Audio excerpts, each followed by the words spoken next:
को यूज करा है इन्होंने बेसिकली। नमस्कार दोस्तों, अभी जो एक खबर आई बड़ी ही हैरान करने वाली कि 32 साल के बाद 6 कॉकरोचों को सजा मिली है लाइफ इम्प्रिजनमेंट की। वो इसलिए क्योंकि उन्होंने 100 से ज्यादा जो लड़कियां हैं उनके रेप करे थे। ये लड़कियां कौन थी? माइनर गर्ल्स थी। उन्हें जिसको बोलते हैं कि किसी को अगवा कर लिया, किसी को फुसला लिया और उनका इन्होंने वही करा जो इनके किताब में इनको लिखाया जाता है, सिखाया जाता है। और हमारी भी देखिए पॉस्को कोर्ट, इतनी बड़ी हिम्मत कि इन्होंने इन कॉकरोचों को 32 साल के बाद, यानी कि अपनी पूरी जवानी जो है वो एंजॉय करने के बाद, उसके बाद कितनों के इन्होंने रेप करे होंगे उसका कोई अंदाजा नहीं है, उनको सजा सुना दी। अभी तो ये पॉस्को कोर्ट में गए हैं। ये लोग, ये कॉकरोच ऐसे हटने वाले नहीं हैं। ये जाएंगे सुप्रीम कोर्ट के पास और हमारा जो करप्ट जो चीफ जस्टिस है उसने पहली सिटिंग में बोल देना है इनको बरी कर दिया जाए या बेल दे दी जाए।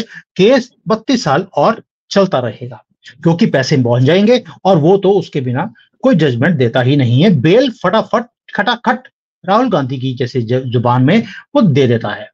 इसी के ऊपर बात करेंगे कि हमने हमेशा सुनते हैं justice delayed is justice denied. ये मुद्दा हमने हमेशा ही सुना है। 32 साल लग गए। वो आरोपी जिनके ऊपर पक्के केस थे, इतनी लड़कियों की जिंदगियां खराब करी और आज जाकर उनको सजा दी है। अगले महीने वो फिर दोबारा से बेल पर बाहर आ जाएंगे। क्या ऐसे ही हमारे देश का जो निजाम है, जिसको हम कोर्ट बोलते हैं, कोर्ट बोलना चाहिए, मैं निजाम बोल रहा हूं क्योंकि ये निजाम मुसलमानों वाला कोर्ट में अभी भी चल रहा है। आजादी मिल गई है हमें, हमें लगता था कि हिंदुस्तान है हिंदुओं के लिए, लेकिन यहाँ पर सिस्टम अभी भी निजामों वाला ही चल रहा है। और ये सारा सिस्टम कांग्रेस ने बड़ी खूबसूरती से हमारे कोर्ट्स में, हमारे एजुकेशन में इसे अपनाया। इसके ऊपर डिटेल में बात करेंगे संजीव जी के साथ। सर, जय श्री राम। जय श्री राम सुमित जी। सर, ये पॉस्को कोर्ट ने इतनी बड़ी हिम्मत दिखा दी कि 6 कॉकरोचों को लाइफ इम्प्रिजनमेंट दे दी है। 1992 के जो अजमेर सेक्स अब्यूज केस था, इसमें 100 से ज्यादा लड़कियां जो सामने आई थी कि भाई हमारे साथ इन्होंने ये दरिंदगी वाला काम किया है। 32 साल लग गए सर सजा सुनाने के लिए। सुमित जी, आपकी बात बिल्कुल ठीक है कि justice delayed is justice denied. तो ये जो हरकत हुई है सुमित जी, पॉस्को कोर्ट ने 6 अक्यूज को लाइफ इम्प्रिजनमेंट की सजा दी है। अक्यूज तो कई सारे थे, बीच में से कुछ को छोड़ दिया गया, कुछ को कम सजा दे दी गई। तो इनको फांसी की सजा क्यों नहीं हुई? इनको तो फांसी की सजा होनी चाहिए थी ना कि ये 1 या 2 माइनर लड़कियों के साथ ये गलत हरकत नहीं करी, इन्होंने 100 से ज्यादा लड़कियों के साथ, माइनर लड़कियों के साथ गलत हरकत करी है। तो ये तो रेयर केस में आता है ना। और ये ऐसे लोगों ने हरकत करी है जिन पे जिम्मा था सोसाइटी में एक अपने आप को सही तरीके से पेश करना, लोगों की खिदमत करना और उनको बचा के रखना गलत कामों से, और उन गलत कामों के खिलाफ आवाज भी उठाना। ये हरकत उन्हीं की तरह करी गई है सुमित जी। और इसके अंदर फारूक और नफीस चिश्ती इन्वॉल्व है, उनके गैंग के और भी मेंबर्स इन्वॉल्व है। और ये जो लोग हैं सुमित जी, ये जो खादिम परिवार है जो कि अजमेर शरीफ दरगाह की देखरेख में आते हैं, उनकी खिदमत में काम करते हैं, ये हरकत उनके द्वारा करी गई है जिनको पूरा समाज एक बड़ी इज्जत की नजर से देखता रहा है। तो ये उन्होंने करा है। इन्होंने कई सालों तक लगातार, 10 साल तक लगातार, मतलब कि छोटी बच्चियों को इन्होंने भुला फिसला कर किसी सुनसान जगह पे, कोई फार्म हाउस में या बंगलों में ले जाके उनका रेप करा, उनको सेक्सुअली एक्सप्लॉइट करा, उनकी गलत पिक्चर की फोटो खींची और उनको धमकी दी कि अगर ये बात बाहर निकली तो हम उनको बख्शेंगे नहीं, उनको मार दिया जाएगा। और उनको एक बार ही नहीं, कई लड़कियों को तो कई बारी मतलब उनको ब्लैकमेल करके उनको सेक्सुअली एक्सप्लॉइट करा गया, उनको बलात्कार बारी करा गया। तो ये जो केस है, ये जस्टिस डिले और जस्टिस डिनाई की से ज्यादा, तो ये तो समझो कि जो इंडिया की जो पॉपुलेशन है, जो जनसंख्या है, ये उनके साथ एक बहुत बड़ा बिट्रेयल है सुमित जी। मतलब कि ये सजा 32 साल भी दी तो क्या दी, इस 32 सालों के अंदर ये लोग बाहर घूमते भी तो रहे हैं 24 घंटे, ये सारा टाइम जेल में तो रहे नहीं है, ये बाहर आते आते रहे हैं, कुछ टाइम जेल में रहे, कुछ टाइम बाहर में रहे। तो इन्होंने लीगल सिस्टम को अपने खिलाफ पूरी तरीके से कार्रवाई करने भी नहीं दी। इन्होंने पूरे जो विटनेसेस थे उनको इन्फ्लुएंस भी करने की कोशिश करी, उनको उनको उनको उनको धमकी भी देने की कोशिश करी, अपने मुस्लिम ऑर्गेनाइजेशन के जरिए उन पे पैसा भी देने की कोशिश करी। तो कई विटनेस हॉस्टाइल भी हो गए थे इस दौरान बीच में, मगर क्योंकि जो केस था वो इतना पुख्ता था कि शायद ये केस से बच निकलना इनके लिए नामुमकिन सा हो गया था, और शायद इसी वजह से इनमें से कुछ लोगों को सजा हो गई, सबको सजा नहीं मिल पाई सुमित जी। सर आप सोच के देखिए कितना बड़ा ऑर्गेनाइज्ड क्राइम है। लड़कियों को फार्म हाउस में लेकर जाया गया, वहां पर रेप किया, उनकी फोटोज और वीडियोस बनाई गई और धमकी दी गई कि सोशल मीडिया में इसको स्प्रेड कर देंगे। अब वापस जाओ, अपने दोस्तों को यानी कि अपनी सहेलियों को, अपनी बहनों को भी हमारे पास लेकर आओ। ये दरिंदगी आपने देखा था, संदेश खली में भी यही हो रहा था। और इनका ऑपरेशन करने का तरीका ऐसा ही होता है। लड़कियों को पहले लेके जाते हैं, उनकी गंदी फोटोज और वीडियोस बनाते हैं सीक्रेटली, बाद में उनको ब्लैकमेल किया जाता है। अभी रिसेंटली भी एक केस आया था जहां पे लड़की को तंग किया जा रहा था, ऐसे ही उसकी फोटोज बनाकर उसने सड़क पे खड़े होकर अपने गले में उसने चाकू मारकर अपनी हत्या कर ली। यहां तक लड़कियों के साथ हो रहा है भारत में, और हमारे पास यहाँ पे बीजेपी की सरकार है, कुछ नहीं किया जा रहा सर। इसके ऊपर कोई लॉ नहीं है। ये दरिंदगी ये ऐसे ही करते रहेंगे तो पाकिस्तान, बांग्लादेश में और भारत में फर्क क्या रह जाएगा? हमारी सरकार में और कांग्रेस की सरकार में क्या फर्क रहेगा? मैं बार बार ये क्वेश्चन पूछता हूं। मोदी जी आपके पास 10 साल थे, हमने बहुत प्यार दिखाया, आपको तीसरी बार दोबारा से प्रधानमंत्री बनाया है, लेकिन आपने इसके ऊपर ना तो कोई रोक लगाई, ना इन कॉकरोचों का आपने कंट्रोल में, जो इनका निचले वाला सिस्टम कंट्रोल में नहीं रहता है, उसको कंट्रोल करने का आपने कोई भी फॉर्मूला नहीं बनाया है। भाई मिडल ईस्ट के अंदर ये सारी हरकतें क्यों नहीं करते? सऊदी अरेबिया में जाकर किसी शेख की लड़की को उठाकर उसका रेप करके उसका वीडियोस बनाने की आपको न्यूज क्यों नहीं सुनती? जब वहां पर ये कंट्रोल में रह सकते हैं तो भारत में क्यों नहीं रहते? दैट मीन्स कि हमारे लॉज ही ऐसे हैं जहां पर हमारी लड़कियां सेफ नहीं है, और ये एक फेलियर नहीं है बीजेपी गवर्नमेंट। सुमित जी बहुत बड़ा फेलियर है, क्योंकि देखिए जो सोसाइटी के अंदर अगर अगर आप अपनी अपने अपने ही लोगों को प्रोटेक्शन नहीं दिलवा सकते, उनको ही अगर और किसी के साथ अगर गलत हरकत होती भी है, उनको टाइमली अगर जस्टिस नहीं दिलवा सकते, तो अब ये बहुत बड़ा फेलियर होता है गवर्नमेंट का, चाहे वो स्टेट गवर्नमेंट हो या सेंट्रल गवर्नमेंट हो। तो फेलियर तो रहा है। और इस पे अब देखिए अभी भी जो कानून आया है उसके अंदर फांसी की सजा का प्रावधान है, मगर फांसी की सजा कहाँ हो रही है? किसको हुई है? आज तक नहीं हुई है। कहीं ना कहीं पे फांसी की सजा मुंह से जज भी बोलने से कतराता है, तो शायद उसको शायद डर है कि अगर फांसी की सजा दे दी जाए तो शायद उसका बैकलैश ना आ जाए, वो डरता है इन चीजों से। तो अच्छा सर एक चीज हाँ जी। सर अगर हिंदू कोई होगा, वैसे तो होगा नहीं, अगर किसी हिंदू ने किसी 12 साल की लड़की से कम एज की लड़की का रेप किया होगा, उसे फांसी की सजा सुनाई जाती है। लेकिन अगर कोई कॉकरोच होगा तो कभी भी सुनवाई नहीं होती है, सुनवाई लंबी लंबी चलती है, फैसला नहीं आता है, 32-32 साल लग जाते हैं, उसके बाद भी फांसी की सजा नहीं है, जबकि 100 से ज्यादा लड़कियों का रेप किया है उसने, माइनर लड़कियों का। सजा फिर भी वही दी है, उम्र कैद की, ताकि अगर फांसी होगी तो मामला खत्म हो जाएगा। उम्र कैद में एक विंडो छोड़ दिया, वो जाकर सुप्रीम कोर्ट में अपील करेगा, वहां पे तो बेल मिल ही जाएगी सर, पैसे लेकर। और ये सारे के सारे जो इतने इन्फ्लुएंशियल लोग हैं, ये अजमेर शरीफ के ये हेड्स वहां पे हैं, वहां पर ये सेवा भी करते हैं, ये क्योंकि इन्फ्लुएंशियल लोग हैं, पैसा मोटा चढ़ गया है। पैसा भी कौन सा, जो हिंदू बेवकूफ सेकुलर हिंदू अजमेर शरीफ में जाकर माथा टेकते हैं, चादरें खरीदते हैं, वहां पे पैसे फेंक कर आते हैं, उसी पैसे से आज सुप्रीम कोर्ट के जजेस को खरीदा जाएगा हमारे ही पैसों से, और वो वहां बाहर आकर दोबारा से हमारी ही लड़कियों का रेप करेंगे। और हो सकता है जो लोग अजमेर शरीफ में जाकर माथा टेक कर आते हैं, उन्हीं की लड़की का रेप कल को होता हुआ आपको दिखाई दे। सर ये जो चीजें हैं, सुप्रीम कोर्ट में हिंदू का केस जाएगा तो फांसी की सजा होगी ही होगी, मुसलमान को कभी नहीं होती, उसको बेल मिल जाती है। सुमित जी ये जो केस हुआ अजमेर के अंदर, यहाँ पे 18 लोगों को पकड़ा गया था जिन पे केस चला था।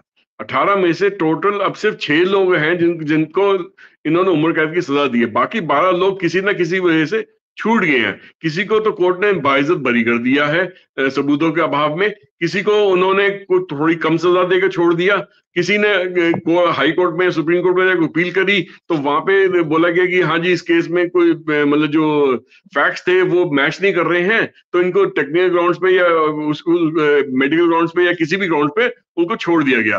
तो 12 लोग तो इसमें से ऐसे हैं जो किसी न किसी लेवल पे अपने आप को छुड़वाने मैनेज कर पाए हैं। वो अब वो कामयाब हो गए अपने आप को छुड़वाने के लिए यहाँ से इस पूरे, जबकि वो 18 के 18 लोगों ने ये हरकत मिलके गलत हरकत करी थी।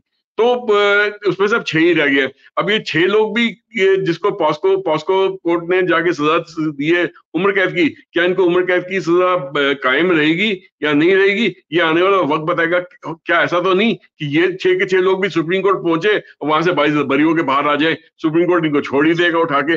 तो अभी तक जिस तरीके से बाकी 12 लोग छोड़े गए हैं, हो सकता है ये 6 लोग भी साल 2 साल 3 साल की सजा काट के बाहर निकल आए, और लोग इस बात को बहुत जल्दी भूल भी जाएंगे कि ऐसी कोई हरकत हुई भी थी हमारे इलाके के अंदर। जबकि वहां के लोगों को बढ़ चढ़ के बाहर आना चाहिए। जैसे वेस्ट बंगाल में क्या हो रहा है, लोग बाहर निकल रहे हैं, तो आज सुप्रीम कोर्ट को भी संज्ञान लेना पड़ रहा है, हाई कोर्ट भी संज्ञान लेना पड़ रहा है, सीबीआई को भी केस सौंप दिया गया है। इसी तरीके से अब लोगों को बाहर आना चाहिए कि इनकी सजा किसी तरीके से कम ना होनी पाए। कल को ये सुप्रीम कोर्ट में जाके अपने आप को बाइज़ बरी ना करवा ले। तो इसके लिए अगर ऐसा कुछ होता है तो लोगों को बाहर उतरना चाहिए, सड़कों पे आना चाहिए, आंदोलन करना चाहिए, ताकि ये लोग अपनी सजा से बच ना पाए। सर, इन्होंने 100 से ज्यादा लड़कियों के रेप करे हैं और कोर्ट ने 5 लाख रुपए का जुर्माना भरा है। यानी कि अगर हम इसको मैथमेटिक्स में देखें तो एक एक लड़की का जिसका रेप हुआ है 5-5 हजार रुपए मिलने वाले हैं। तो रेप की, जो हिंदू लड़कियों के रेप होते हैं, उनकी अब जो सजा की फीस है वो 5,000 रुपए रह गई है। तो लड़कियों की वैल्यू इन्होंने दे दी है कोर्ट्स वालों ने कि ये आपकी लड़की की वैल्यू है। और ममता बनर्जी ने तो वेस्ट बंगाल में जब इतना हल्ला हुआ, जब डॉक्टर की हत्या हो गई, तो उसने बोला मैं बहुत बड़ा एहसान कर रही हूँ, तुम्हें 10 लाख रुपए दे रही हूँ तुम्हारी लड़की का, इसके ऊपर तुम्हारे जिंदगी में 10 लाख रुपए लगे होंगे, ये लो 10 लाख रुपए और प्रोटेस्ट करने बंद कर दो। ये तो बोली लगानी शुरू करती सर इन्होंने मोहब्बत की दुकान में। जैसे उन्होंने बोला था कि मोहब्बत की दुकान है, तो दुकान के अंदर तो हिंदुओं की जो जिंदगियां हैं लड़कियों की, वहां पर सर नीलामी होनी शुरू हो गई ऑलरेडी। अभी तो बीजेपी की गवर्नमेंट है, जिस दिन कांग्रेस की गवर्नमेंट आ जाएगी तब क्या होगा यहाँ पर? क्या लोगों को समझ आती है कि हमारे साथ क्या हो रहा है? क्या इसके ऊपर अब सड़कों पे हमें नहीं आना चाहिए कि ये जस्टिस है? 32 साल के बाद ये जस्टिस दे रहे हैं और ये अगले महीने आपको छोड़ते हुए दिखाऊंगा। आपको मैं क्यों बोल रहा हूं, एक 100 साल की बूढ़ी औरत का रेप किया है एक कॉकरोच ने और कोर्ट ने उसे बेल दे दी। सर, इससे ज्यादा दरिंदगी और क्या हो सकती है, जहां पर 6 महीने की बच्ची भी सेफ नहीं है, 100 साल की बूढ़ी भी सेफ नहीं है और इन्हें बेल मिल जाती है। सर, क्या लड़कों को सड़कों पर नहीं आना चाहिए? सुमित जी, ये इस देश के जुडिशियल सिस्टम की बदकिस्मती है। बदकिस्मती कहूंगा, ये जानबूझ के हरकत है। मतलब बदकिस्मती तो हम तब कहते हैं कि जब हमारे लिए सर अगर हमारे पास लॉ के रूल्स हमारे पास लिखे ना हो और किस सेक्शन में सजा देनी चाहिए वो लिखे ना हो, पूरे सब चीजें के लॉ की किताबों में लिखी हुई है, प्रावधान सब दे रखा है, मगर उसको किस तरीके से मिसयूज करना है, वहां उसमें से किस तरीके से लूपहोल निकालने हैं, ये तरीका पहले देखा जाता है एक किसी भी अक्यूज को छोड़ने के लिए। और पैसे का वजन तो उस पर काम आता ही आता है, तो उस पर कितना वजन रखा हुआ उस पर डिपेंड करता है कि किस इंसान को कितनी सजा दी जाएगी। तो ये लोग तो बाल्टी भर भर के पैसे को लुटाने के लिए तैयार रहते हैं, अपना गलत हरकत करने के बाद भी अपने आप को सजा से बचाने के लिए। कुछ इसी तरीके की हरकत यहाँ पे हो रही है सुमित जी, और उसका एक ही इलाज है, जिस दिन लोग सड़क पे उतर के अपने हाथ में अपने लॉ एंड ऑर्डर को लेंगे, तो तभी ये एक डर का माहौल जब पैदा होगा, शायद वो एक डर का माहौल ही इन लोगों को सही राह पे लाने में वापस उससे कामयाबी मिल सकती है। हम सब बिल्कुल सही कह रहे हैं। बांग्लादेश में हिंदू इकट्ठे हुए, ये कॉकरोच सारे दुम दुबाकर अपने घरों में छुपकर बैठ गए। पहले तो बड़े भंगड़े डाल रहे थे कि हम हिंदुओं को जीने नहीं देंगे, जैसे ही हिंदू सड़कों पे आया भाग के डर के मारे। कहां पर? बांग्लादेश में, जहां पर कि 92% मुसलमान हैं, 8% हिंदू हैं सिर्फ। वहां पर 8% हिंदुओं ने 92% मुसलमानों को छुपने के लिए मजबूर कर दिया। ये है पावर सनातन की। मार खाते जरूर हैं, लेकिन जब बाहर निकलते हैं तो बड़ों बड़ों की नानी याद आ जाती है। और मुझे लगता है कि वहां पर जो मुसलमान है उन्होंने अपनी बकरी वाली दाढ़ी और जो ये बंदर वाली टोपी है ये उतारनी भी शुरू कर दी होगी कॉकरोचों ने, कि कहीं हिंदू ना आ जाए और जो हालत करेंगे उनके बाद, उनको भी दिखता है। क्या भारत में हिंदू जो है इतना नपुंसक है कि बाहर निकलने के लिए रेडी नहीं है? हम वीडियोस बनाते हैं, उसके ऊपर बोल देते हैं सुमित जी क्या जरूरत पड़ी है इस वीडियोस की, इसमें कोई रस नहीं है, इसमें कुछ सीखने के लिए नहीं है। सीखने के लिए नहीं है, तुम्हारी जो अगली नस्लें हैं उन्हें पता लगेगा। आप लोग तो बड़ा एंजॉय कर लोगे अभी जो चटपटी बातें सुनते हो यूट्यूब के ऊपर, एंजॉय करते रहिए। अगली नस्ल जो आएगी जिसे ये फेस करना पड़ेगा, कभी ना कभी तो कांग्रेस की गवर्नमेंट बनेगी इस देश में, और जिस दिन बनेगी उसके बाद आपके बच्चों का क्या हाल होगा वो आप अजमेर शरीफ में जहां जाके माथा टेक कर आते हैं, वहीं के जो निजाम है उन्होंने क्या कुछ हरकतें करी हैं, आपकी लड़कियां वहां पर माथा टेकने जाती हैं, ये उनका रेप कर लेते हैं। ये तो वो कौम है जो मक्का मदीना में जाते हैं, वहां पर अपनी ही जो बीवी होती है उसे बेच देते हैं और उनसे धंधा करवाते हैं, पैसे कमाते हैं उनसे। ये नहीं, अगर विश्वास हो तो जाकर मेरी वीडियो देख लेना, मैंने विद प्रूफ्स बताया है जहां पर ये अपनी बीवियों को बेच आते हैं, बेटियों को बेच आते हैं पैसे कमाने के लिए। ये उस कौम को बिलोंग करते हैं। कल को आज ये अपनी बीवियों को कर रहे हैं, जिस दिन इनकी सरकार आई उस दिन आपकी बेटियां वहां पर नीलामी करवा रही होंगी उसी मोहब्बत की दुकान में जहां पर आज आपने 1 लाख रुपए लेने के चक्कर में उन्हें वोट भी कर दिया। और करोड़ों हिंदुओं ने कांग्रेस को वोट किया 1 लाख के लालच में। और राहुल गांधी ने तो बोला भी था कि हिंदू इतना बढ़िया इंसान है, अगर मैं 1 लाख रुपए का झांसा नहीं देता ये मुझे कभी भी वोट नहीं करते। मेरी 10 से कम सीटें आनी थी इस बार। ये हिंदुओं का थैंक्स है कि उन्होंने मुझे वोट किया है। अब आपकी मर्जी है, हमने आपके सामने केस रख दिया अजमेर शरीफ में जहां पर आपकी दुआएं पूरी होती हैं। दुआएं आपकी मंदिरों में पूरी नहीं होती, अजमेर में जाकर पूरी होती हैं, जहां पर आप खाना भी खाते हैं थूक और पेशाब से बनाया हुआ, और वहीं पर आपकी लड़कियों का रेप भी होता है, लेकिन आपको फर्क नहीं पड़ता क्योंकि आपकी दुआ पूरी होनी चाहिए, लड़की का फर्क नहीं पड़ता। मर्जी आपकी है, हमने आपके सामने केस रखना था कि ये भारत का निजाम है, कोर्ट नहीं है। ये बिके हुए जजेस आज 5,000 रुपए में आपकी लड़की का रेप उन्होंने मोहर लगा दी। 5,000 rupees for a rape of a minor girl. उस लड़की का कसूर क्या है कि वो हिंदू परिवार में उसने जन्म लिया।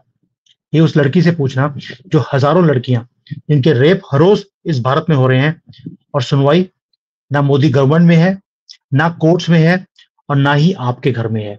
मर्जी आपकी है। थैंक यू सर, आपने बहुत ज्यादा इसके ऊपर इन्वेस्टिगेट करके इसके वीडियो बनाया है। हो सकता है इसमें किसी की आंखें खुलेंगी, और हमारा प्रयास भी उसी 1-2 लोग हैं जिनके ऊपर इसका असर भी होगा।